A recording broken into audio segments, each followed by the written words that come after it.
Doctor Baba Saheb Ambedkar open university.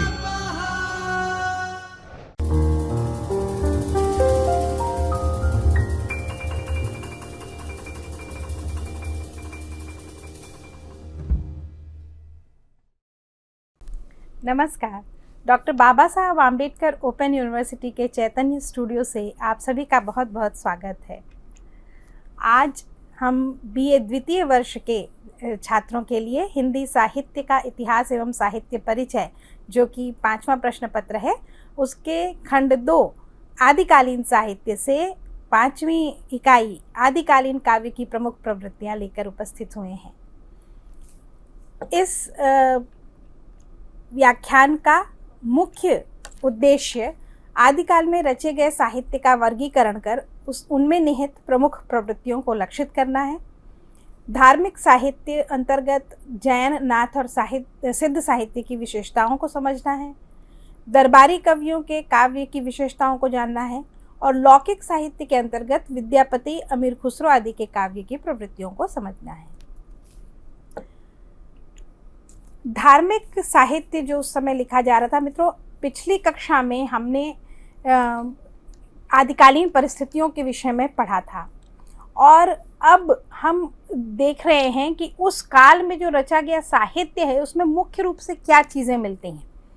तो आप इस बात को समझिए कि जो काल है, आदिकाल का जो समय है, काल गणना के अनुसार जो समय है, करीब 8वीं 9वीं शताब्दी, 10वीं शताब्दी, 7वीं से 11वीं के बीच में, मुख्य रूप से 12वीं के बीच में हम मानते हैं आदिकाल का समय। तो इस समय संस्कृत साहित्य भी विपुल रचा जा रहा था और साहित्य, संभ्रांत साहित्य के रूप में संस्कृत साहित्य की प्रतिष्ठा थी, उसी को साहित्य का दर्जा मिला हुआ था, एक तरह से कहना चाहिए। और हिंदी तब बनने की प्रक्रिया में थी, अपभ्रंश के रूप में दिखाई पड़ती है, जिसको पुरानी हिंदी भी कहा गया है। तो उन भाषाओं में, मतलब जो कि जन भाषा थी, लोग जो आपस में जिस भाषा का व्यवहार कर रहे थे, निश्चित रूप से वो संस्कृत नहीं बोल रहे थे और संस्कृत के अलावा जो भाषा वो बोल रहे थे उस भाषा में रचना की गई। तो वो कौन लोग थे जिनको इस भाषा में रचना करने की आवश्यकता पड़ी? मित्रों, आप ध्यान दीजिए कि बौद्ध धर्म जब शुरू हुआ था तो बुद्ध ने भी अपनी शिक्षाएं जो दी वो संस्कृत में नहीं दी, लोक भाषा में दी, जिसको कि पाली नाम मिला।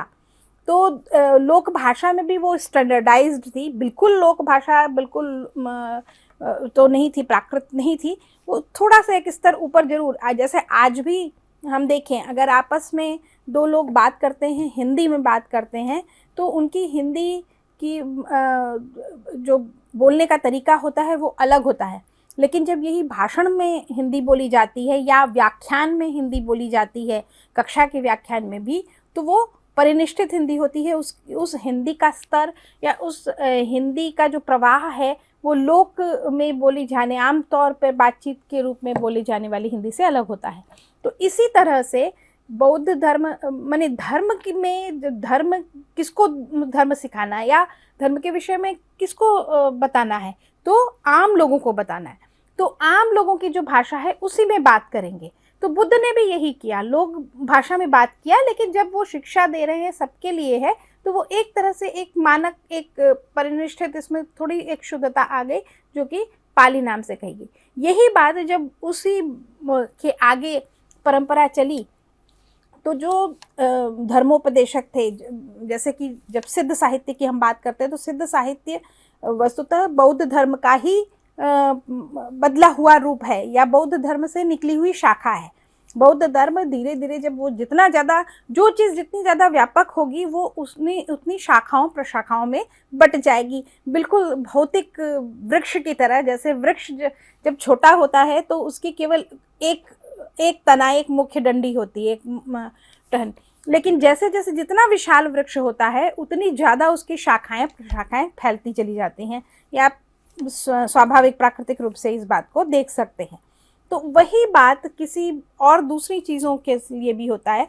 तो धर्म जितना ज़्यादा व्यापक होता चला गया, उसकी शाखाएं प्रशाखाएं बनी, उसी में सिद्ध भी आए, जो कि जिन पर कि थोड़ा हिंदू धर्म का प्रभाव पड़ा था, या कहना चाहिए कि दूसरी जो परंपराएं चल रही थी, तंत्र मंत्र की परंपराएं चल रही थी, उसका काफ़ी असर पड़ा था। तो तंत्र के द्वारा वो सिद्धि प्राप्त करना चाहते थे, इसीलिए वो सिद्ध कहलाए। अब ये जो सिद्ध थे, इनको ये जुड़ रहे थे आम लोगों से, है ना। राजाओं के महलों में उनकी उतनी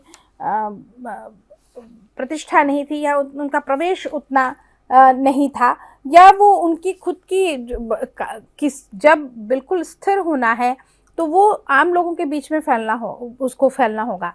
बौद्ध धर्म भी आम जनता में पहले फैला, और तब फिर राजाओं ने भी उसको अपनाया, और उसको राजधर्म भी बना।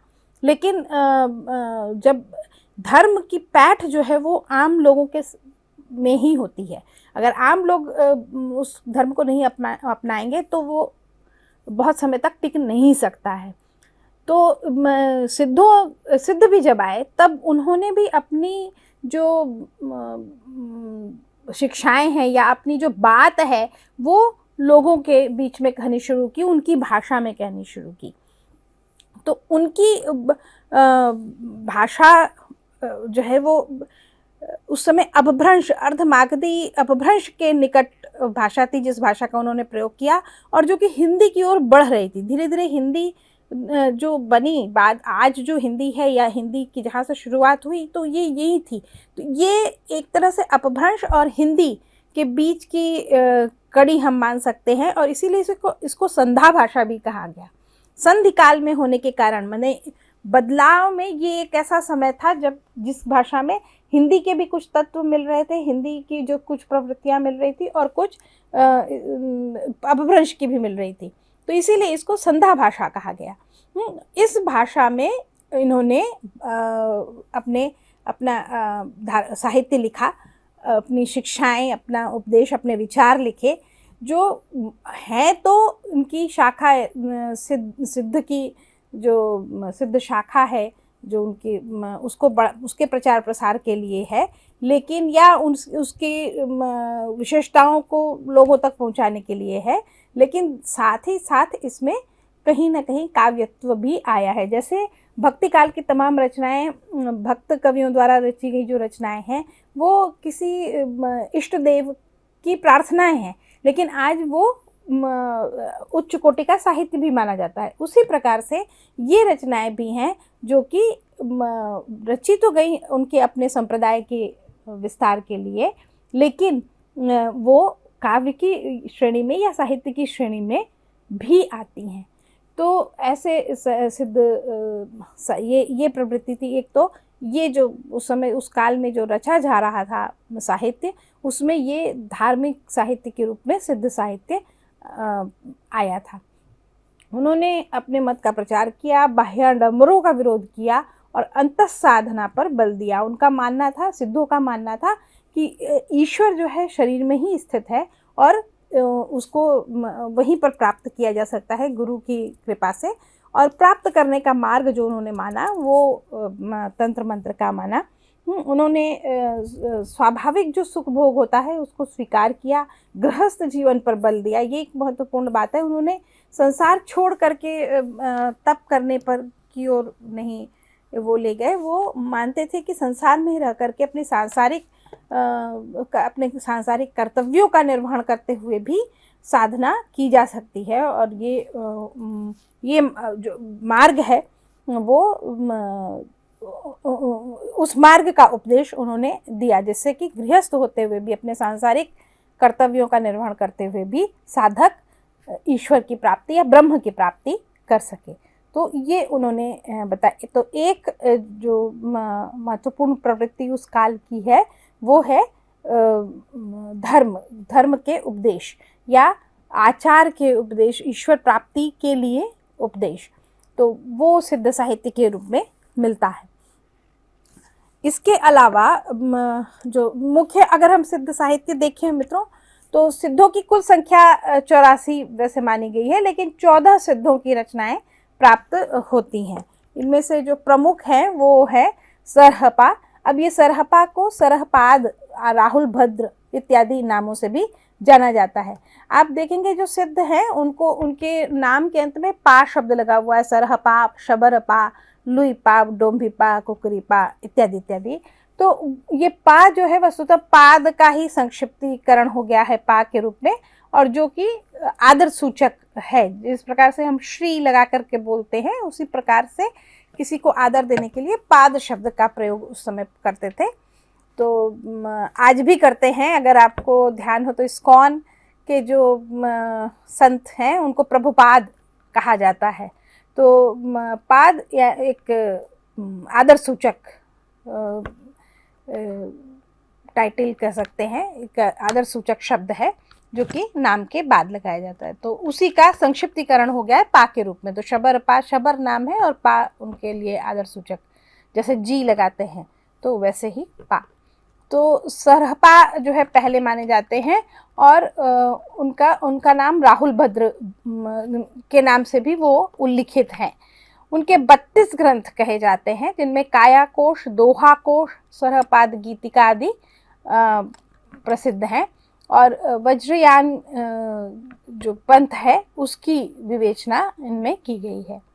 दूसरे शबरपा हैं जिनके 16 ग्रंथ उपलब्ध होते हैं, जिसमें चर्यापद, महामुद्रा, वज्रगीति, वज्र योगिनी साधना इत्यादि ग्रंथ सम्मिलित हैं। इसमें माया मोह का विरोध करते हुए स्वाभाविक जीवन पर बल है। फिर लुईपा आते हैं। लुईपा को सर्वोच्च सिद्ध माना गया है। उनकी लुईपाद गीतिका मिलती है जिसमें दर्शन और रहस्य की भावना बताई गई है। डोम्भिपा हैं, उनके 21 ग्रंथ हैं जिसमें डोम्बी गीतिका और योगचर्या, अक्षर द्विकोपदेश इत्यादि उनके जो ग्रंथ हैं वो प्रसिद्ध हैं। विविध विषयों पर ये उनके मत के प्रचारार्थ ये है। फिर हैं कुकरीपा, उनके 16 ग्रंथ हैं जिसमें कि साधना और गुरु की महिमा का प्रतिपादन किया गया है। और कण्हपा हैं जिनके 74 ग्रंथ हैं जिनमें कण्हपा गीतिका, दोहा कोश प्रसिद्ध है। इसमें दर्शन और तंत्र का विवेचन मिलता है। फिर दूसरा दो तरह का जो साहित्य, धार्मिक साहित्य मिलता है वो नाथ साहित्य, जिसका बहुत बाद तक प्रभाव, ये भी सिद्ध साहित्य का भी प्रभाव जो है वो काफ़ी बाद तक चला। जो बाद में कबीर इत्यादि में जो रहस्यवाद भावनाएं आई या उलट बासियां जो कहते थे, है ना, घुमा फिरा करके कहते थे, जो ये कहने का तरीका आया या जो ईश्वर को समझने का तरीका आया, जो कबीर की समझ बनी, वो ये इसी परंपरा के अनुगमन से है, सिद्ध और फिर नाथ के भी। तो नाथ भी वस्तुतः सिद्धों की ही परंपरा थी जिसमें उन्होंने वामाचार का त्याग किया। वामाचार क्या, तो सिद्धों के 5 मकार कहे गए थे। तो उसमें मांस, मदिरा, मैथुन इत्यादि को उन्होंने ये दिया था, महत्व दिया था। मांस, मदिरा, मैथुन, मुद्रा और मत्स्य। तो ये इसको 5 को महत्व दिया था। 5 मकार कहे जाते हैं, उसका वो सेवन करते थे। और ये नाथों ने माना, एक शाखा उसमें से, सिद्धों की एक शाखा ने ये माना कि नहीं, ये अनाचार है या ये गलत है, ये मदिरा इत्यादि का करना ये उचित नहीं है। तो उन्होंने इस पंथ को त्याग दिया और उन्होंने शैव मत के योग मार्ग का अनुसरण किया, है ना। उन्होंने हठ योग का प्रचार किया या हठ योग की साधना की और संयम और सदाचार पर ज़्यादा बल दिया। तो इस तरह से वो सिद्धों से थोड़ा सा अलग हो गए और नाथ कहलाए। नाथ परंपरा के 9 योगी माने जाते हैं। जिसमें कि गुरु गोरखनाथ जो है वो नाथ साहित्य के प्रवर्तक हैं। इनके द्वारा रचित 40 पुस्तकों का उल्लेख मिलता है जिसमें सबदी, पद, प्राण साकली, शिष्यादासन इत्यादि प्रमुख हैं। तो इनमें संयम, साधना और ब्रह्मचर्य की बात की गई है। गुरु की महिमा की महत्ता बताई गई है। फिर तांत्रिक विधानों का भी कुछ वर्णन इसमें मिलता है, लेकिन इसमें धार्मिक कर्मकांडों और अंधविश्वासों का बड़ा पुरजोर खंडन मिलता है। किसी भी प्रकार के अंधविश्वास या जो बाह्याचार होते थे धार्मिक, बहुत ही विस्तार से, बहुत ही तामझाम के साथ धार्मिक कर्मकांड किए जाते थे, उनका बहुत जोरदार तरीके से विरोध मिलता है। ये इन्होंने जो फिर जैन साहित्य आता है। जैन काफ़ी महत्वपूर्ण उस समय उनकी स्थिति हो गई थी, विशेषकर पश्चिमी भारत में, गुजरात में जैनों का बहुत प्रभाव था, आज भी दिखाई पड़ता है मित्रों। तो उन्होंने अपने धर्म के प्रचार के लिए साहित्य की रचना की, लेकिन वो केवल धर्म प्रचार का साहित्य नहीं लगता, उन्होंने पूरे काव्यात्मक विशिष्टताओं के साथ उनकी रचना की है। उसमें रास, फाग, चरित इत्यादि काव्य रूपों का प्रयोग दिखाई पड़ता है। जैन साहित्य की जो भाषा है वो अधिक मानक की ओर बड़ी दिखाई पड़ती है, शिष्ट काव्य भाषा उनकी दिखाई पड़ती है। धार्मिक जैन साहित्य में जो प्रमुख कवि हैं उसमें योगींदु मुनि, या उनको जोइंदु के नाम से भी जाना जाता है, उनका परमात्म प्रकाश बहुत महत्वपूर्ण कृति है। फिर मुनि राम सिंह का पाहुड़ दोहा, ये भी उस समय की एक बहुत महत्वपूर्ण कृति मानी जाती है। स्वयंभू के पौमचर्य, रिठणेमिचर्य, स्वयंभू छांदस, ये जो 3 कृतियाँ उनके नाम से मिलती है, स्वयंभू के नाम से, जो कि पद्म पौमचर्यु, इसमें राम की कथा मुख्य है, रिठणेमिचर्यु इसमें कृष्ण की कथा मुख्य है, और फिर स्वयंभू छंदस है। पुष्पदंत नाम के भी एक बहुत महत्वपूर्ण जैन कवि हो गए हैं, जिन्होंने महापुराण और नाग कुमार चरित, ये 2 महत्वपूर्ण चरित काव्य लिखे हैं। फिर तिष्ठति महापुरुष गुणालंकार, ये भी उनका एक प्रमुख ग्रंथ है। मेरुतुंग प्रबंध चिंतामणि उनका मिलता है, और धनपाल की भविष्यत कथा, ये एक बहुत महत्वपूर्ण है, भविष्यदत्त कथा, भविष्यत कहा, ये बहुत महत्वपूर्ण कृति है, जो कि जिसमें उन्होंने मानक जो संस्कृत, जो मैंने बात की कि संस्कृत साहित्य की विपुल रचना हो रही थी और प्रतिष्ठित था संस्कृत साहित्य, राज्याश्रय उसको प्राप्त था, तो उसके मुकाबले वो बहुत श्रेष्ठ, साम्रांत, बहुत श्रेष्ठ साहित्य समझा जाता था। उसमें कौन नायक हो सकता है किसी कथा का, या किसी भी कृति का, साहित्यिक कृति में जो नायक होना चाहिए वो किस प्रकार का होना चाहिए, इसकी बहुत ही विस्तृत जानकारी मिलती है विभिन्न काव्य शास्त्रीय ग्रंथों में। तो भरत मुनि से लेकर के, और मम्मट के काव्य प्रकाश तक 12वीं शताब्दी में थे मम्मट, और उसके आगे भी जो है इसकी काफ़ी विवेचना हुई कि कैसा मने होना चाहिए नायक वो। हालांकि भरत ने ही उसको स्थिर कर दिया, नाट्यशास्त्र में ही पूरा लक्षण मिलता है नायकों का, और बार बार उसी को दृढ़ किया गया, उसी धारणा को, कि अगर नायक जो है उसमें ये गुण होने ही चाहिए। धनपाल ने इस पूरी परंपरा को यहाँ पर तोड़ा, और बिल्कुल साधारण मनुष्य को, एक साधारण व्यापारी के बेटे को उन्होंने नायक, कथा का नायक बनाया। तो ये बहुत महत्वपूर्ण है, ये बिल्कुल सीधे जनता तक पहुँचने की लालसा को बताता है, कि वो सीधे, ताकि जनता तक पहुँच सके। और ये भविष्यदत्त कथा या भविष्यत कथा कहा जो है वो बिल्कुल लीक से हट करके एक काव्य कृति, महत्वपूर्ण काव्य कृति बन गई है। फिर इसके बाद हम दरबारी साहित्य में आते हैं। तो दरबारी साहित्य का क्या मतलब है? दरबारी साहित्य का अर्थ है कि जो कि राज्याश्रय में किसी राजा के राजकवि होकर के और लिखा गया काव्य है। मित्रों, इसके पहले जिस धार्मिक साहित्य की हम बात कर रहे हैं, सिद्ध साहित्य, नाथ साहित्य और जैन साहित्य, ये किसी के दबाव से या किसी के कहने से वस्तुतः लिखा गया काव्य नहीं दिखाई पड़ता है। ये उन्होंने, सिद्धों ने स्वयं या नाथों ने स्वयं अपनी बात कहने के लिए उन्होंने काव्य रूपों को अपनाया और अपनी बात कही। इसी प्रकार जैन साहित्य में जो जैन मुनि थे, जो जैन अनुयायी थे, उन्होंने अपने धर्म को सुदृढ़ करने के लिए, धर्म का प्रचार करने के लिए उन्होंने साहित्यिक रूपों को अपना करके और रचनाएं की। तो ये किसी के दबाव या किसी के कहने से लिखी गई कविता नहीं, या इसका उनको वस्तुतः इसका कोई पारितोषिक या कोई धन उसके कारण उनको नहीं मिलता था ये रचनाएं करने के लिए। दरबारी साहित्य जो है वो राज्याश्रय में सीधे विकसित हुआ, मतलब राजा का दरबार और उसमें एक कवि भी होना चाहिए।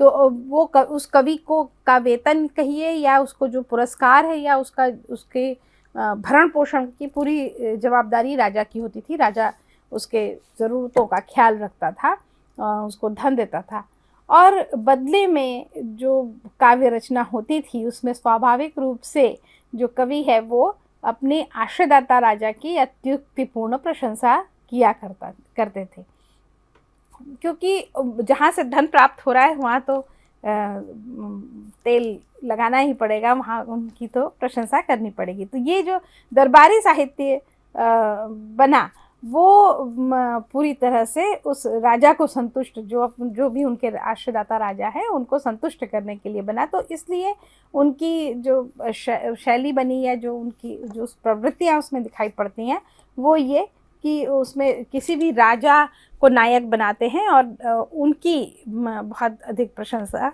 की जाती है, वीरता को लेकर के, उनकी श्रृंगारिकता को लेकर के उसमें अत्युक्तिपूर्ण प्रशंसाएं भरी होती हैं।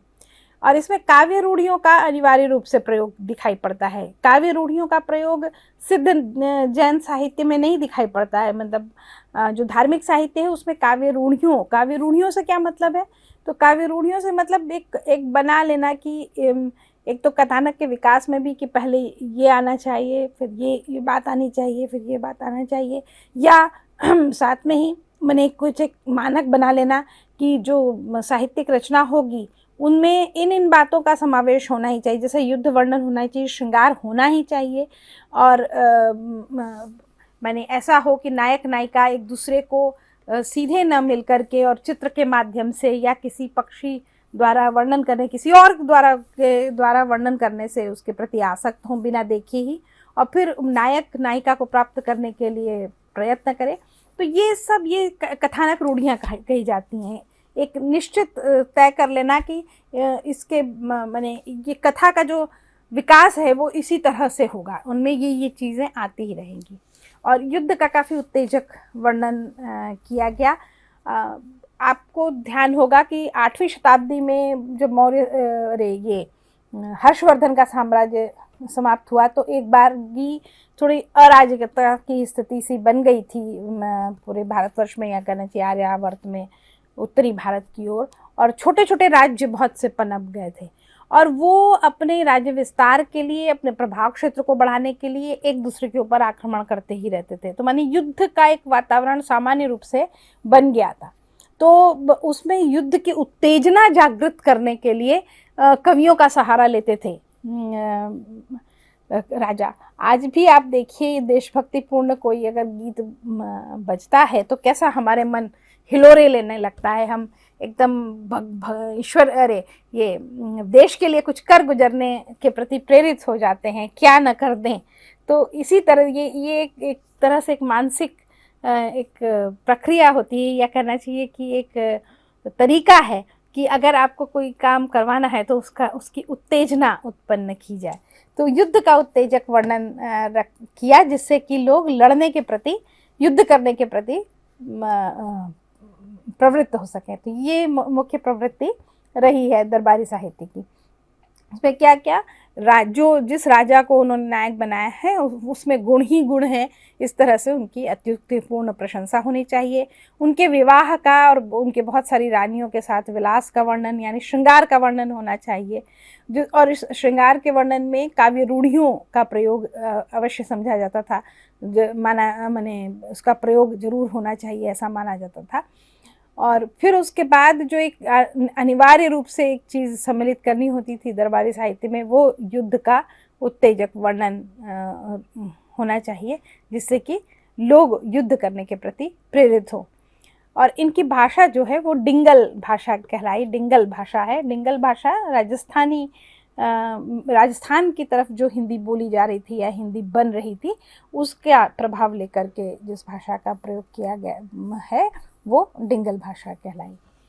तो मित्रों, ये मुख्य रूप से प्रवृत्तियां हैं।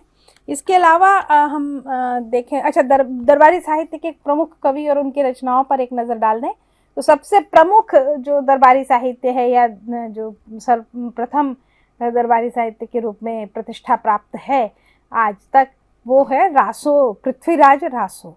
ये जो दरबारी साहित्य मुख्य रूप से रासो के रूप में लिखे गए हैं। तो पृथ्वीराज रासो चंद बरदाई द्वारा लिखा हुआ ये सर्वप्रथम रासो माना जाता है। फिर नरपति नाल दूसरे रासोकार हैं, वो उन्होंने बीसल देव रासो की रचना की। जगनिक उनका परमाल रासो है। परमाल रासो या आल्हा खंड, उसका जो आल्हा खंड है वो बहुत ही प्रसिद्ध हुआ। आल्हा गाते थे और ये काफ़ी, उसमें ऐसे ध्वनियों का संयोजन इस प्रकार से है कि उसके खाली वाचन से या श्रवण से एकदम खून खौलने लगता है और लगता है कि बस अभी जा कर के और युद्ध करना है और विजय प्राप्त करना है। तो इस प्रकार सा जो पूरा समा बांधा है जगनीक ने परमाल रासों में या उसके आल्हा खंड में। उसमें आह्वान किया उन्होंने क्षत्रियों का कि 18 बरस जो है वो माने 16 बरस से भी ज़्यादा अगर क्षत्रिय जी जाता तो उसके जीवन को धिक्कार होना चाहिए। अगर 16 बरस में वो जाकर युद्ध न कर लिया और युद्ध में वीरगति प्राप्त नहीं किया तो कैसा क्षत्रिय। तो इस तरह की बातें करके और जगनीक ने युद्ध का बहुत उत्तेजक वर्णन वहाँ पर किया है परमाल रासों में। फिर दलपति विजय का खुमाण रासो एक मिलता है, श्रृंगारिक रचना है। इसके बाद हम लौकिक साहित्य पर आते हैं। लौकिक साहित्य का मतलब है कि लोक से जुड़ करके साहित्य करना, उनकी भाषा में साहित्य करना, और कोई बहुत एक निश्चित स्वरूप जो चला आ रहा था महाकाव्य का हो, खंड काव्य का हो, तो उस तरह से उन रूपों के अंदर बंद करके, उसमें बंद करके करने के बजाय जो है मुख्य रूप से ये लौकिक विषयों पर, जो साधारण विषय हैं उन पर रचना की जाए। इसमें अमीर खुसरो बहुत महत्वपूर्ण रचनाकार हैं। इन्होंने वस्तुतः उनकी, आज हम उनकी रचनाएं देखें तो आज की हिंदी से वो बहुत ज़्यादा अलग नहीं दिखती। तो खड़ी बोली हिंदी का इन्होंने प्रयोग किया। खड़ी बोली उस समय एक बोली थी, बोली के रूप में दिल्ली, मेरठ और उसके आसपास के क्षेत्रों में बोली जाने वाली एक बोली थी। तो वो उस बोली का प्रयोग उन्होंने काव्य रचना के लिए किया। एक ये बहुत बड़ी बात थी, क्योंकि उस तरह की काव्य रचना के लिए इस तरह की भाषा को बहुत प्रश्रय नहीं था या बहुत प्रोत्साहन नहीं दिया जाता था। लेकिन तब भी अमीर खुसरो ने खड़ी बोली हिंदी को लेकर, खड़ी बोली को लेकर के रचनाएं की, और जो कि आज की आधुनिक हिंदी के काफ़ी करीब पड़ती हैं।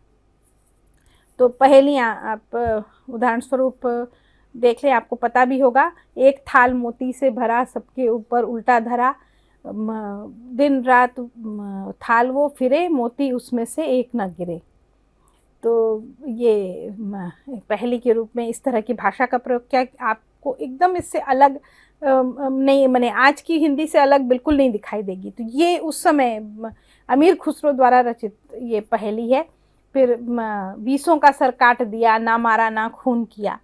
तो ये इसमें कहीं पर भी दिखाई नहीं पड़ता है, मतलब कहीं पर भी आपको ऐसा नहीं लगेगा कि कोई एक शब्द है, कुछ है जो कि हमें समझ में नहीं आ रहा है। वो बिल्कुल आधुनिक भाषा के करीब थी। तो ये एक बहुत बड़ी ज़मीन तोड़ी उन्होंने खड़ी बोली का प्रयोग काव्य के लिए किया। उनकी फिर मुकरियाँ हैं। मुकरियाँ भी इसी प्रकार से बहुत ही माने मनोरंजक और बहुत साधारण जन के बीच में कही जाने वाली ये चीज़ें थी। उनके विषय में ये भी प्रसिद्ध है कि उनके कहीं पर भी हो, वो कोई भी उस किसी भी विषय पर वो कविता लिख देते थे। तो एक बार इसके विषय में कहानी भी है कि एक बार वो जा रहे थे और उनको प्यास लगी, तो उन्होंने पनघट दिखाई पड़ा उनको, एक पनघट पानी कुआं जहाँ से पानी भरा जाता है। तो कुछ स्त्रियां, 4 स्त्रियां वहाँ पर पानी भर रही थी। तो उनके पास पहुँचे और कहा कि पानी पिला दीजिए मुझे। तो स्त्रियों ने कहा उनकी परिचय दो। तो जब उन्होंने बताया कि अमीर खुसरो, तो उन्होंने कहा भाई आपके बारे में तो हमने सुना है कि आप किसी भी विषय पर रचना कर लेते हैं, कविता कर लेते हैं। तो हम जो है चारों हम एक विषय देते हैं, तो उस पर आप कविता करके सुनाइए। तो उन्होंने, एक ने कहा चरखा, एक ने कहा खीर, एक ने कहा कुत्ता और एक ने कहा ढोल। तो उन्होंने, अमीर खुसरो ने कहा कि मैं इस पर एक ही रचना बना दूंगा, क्योंकि प्यास मुझे बहुत तेज़ लगी है, तो 4 रचना करने में तो ज़्यादा समय लग जाएगा और प्यास मेरी बढ़ती जा रही है, तो इसलिए एक रचना मैं बना देता हूँ। और उन्होंने तुरंत ये कह दिया, खीर बनाई जतन से, चरखा दिया चलाए, आया कुत्ता खा गया, मैं बैठी ढोल बजाए। तो ये उनकी विशेषता थी और बिल्कुल साधारण भाषा में और साधारण शब्दों का प्रयोग करते हुए वो मनोरंजक बातें कहते थे। मुकरियाँ भी इसी प्रकार की उनकी हैं। और खालिक बारी, दो सुख ने, गज़ल इत्यादि उन्होंने लिखे, जो कि अब शायद उर्दू की थाती समझी जाती हो, लेकिन वस्तुतः उसमें जिस भाषा का प्रयोग है वो हिंदी से काफ़ी करीब भाषा है वो। दूसरे जो महत्वपूर्ण कवि हैं लौकिक साहित्य को लेकर के, वो विद्यापति जी हैं। विद्यापति पूर्वी हिस्से में थे, मिथिला के रहने वाले थे, बिहार में पड़ता है आज वो क्षेत्र। तो वो मिथिलांचल के कवि थे और उन्होंने उनकी जो भाषा थी वो थोड़ी बंगला से भी प्रभावित दिखाई पड़ती है, और मैथिल, निश्चित रूप से जो मैथिल है उसकी पूर्वज इनकी भाषा रही है विद्यापति जी की। और उन्होंने, उनकी 3 जो रचनाएं हैं काफ़ी प्रसिद्ध हैं, कीर्तिलता, कीर्ति पताका और पदावली। पदावली में तो उन्होंने बहुत ही सुंदर उनकी पदावलियां हैं और आज तक वो गाई जाती हैं, आज तक वो लोकप्रिय हैं। उसी तरह से उनके समय से लेकर के आज तक बिहार के अंचलों में आप जाएं और विद्यापति की पदावली आपको घर घर में गान उनका सुनाई पड़ेगा। तो ये विद्यापति ने भी जो नई भाषा बन रही थी, भाषा हिंदी भाषा की ओर जो बढ़ रही थी, उस पर में काफ़ी योगदान दिया। और कीर्तिलता, कीर्ति पताका के रूप में उनकी प्रसिद्ध ये रचनाएं उन्होंने की। फिर कल्लोल नामक एक कवि है, उसका बहुत विवरण तो नहीं मिलता, लेकिन ढोला मारूरा दूहा, ये राजस्थानी भाषा में लिखी हुई उनकी रचना काफ़ी प्रसिद्ध है, जिसमें राजकुमार और ढोला और मारवाणी राजकुमारी की प्रेम कथा चित्रित की गई। तो ये मित्रों हमने देखा कि कौन कौन सी प्रवृत्तियाँ, तो प्रमुख रूप से हम 3 भागों में, 3 श्रेणियों में बांट सकते हैं। एक तो धार्मिक साहित्य, जिसमें सिद्ध नाथ और जैन साहित्य आएगा। दूसरे में है रासो साहित्य, जो कि दरबारी साहित्य है, राज्याश्रय में लिखा गया साहित्य है। और तीसरा लौकिक साहित्य, जो कि कहीं किसी उसमें नहीं आता है, बल्कि प्रकीर्ण रूप से, स्वतंत्र सृजनात्मक प्रतिभा के तहत लिखा गया ये काव्य है। तो ये 3 तरह की प्रवृत्तियाँ आदिकाल में मिलती हैं। मित्रों, मुझे लगता है कि आप इस व्याख्यान से आपको लाभ हुआ होगा, आप समझ पाए होंगे प्रवृत्तियों को। अब आप अपना पाठ, अपने स्वाध्याय सामग्री पढ़ना शुरू कीजिए और तैयारी कीजिए। अगर आपको पढ़ने में कहीं कोई दिक्कत आती है, आप कुछ जानना चाहते हैं, तो आप baou.ba.hindi@gmail.com पर अपने प्रश्न भेज सकते हैं। प्रश्न के साथ में आप कृपया निम्न सूचनाएं अवश्य दे दें, जिसमें कि आपका नाम हो, एनरोलमेंट नंबर हो, आपके स्वाध्याय केंद्र का कोड हो। तो इससे हमें आपसे, आपका मोबाइल नंबर हो, तो आपसे संपर्क करने में और आपको उचित सूचनाएं और उचित आपके प्रश्नों का उत्तर देने में हमें सहायता होगी। तो मित्रों, आप पढ़ना आरंभ करें। बहुत बहुत धन्यवाद, बहुत बहुत शुभकामनाएं। स्वाध्यायः परमं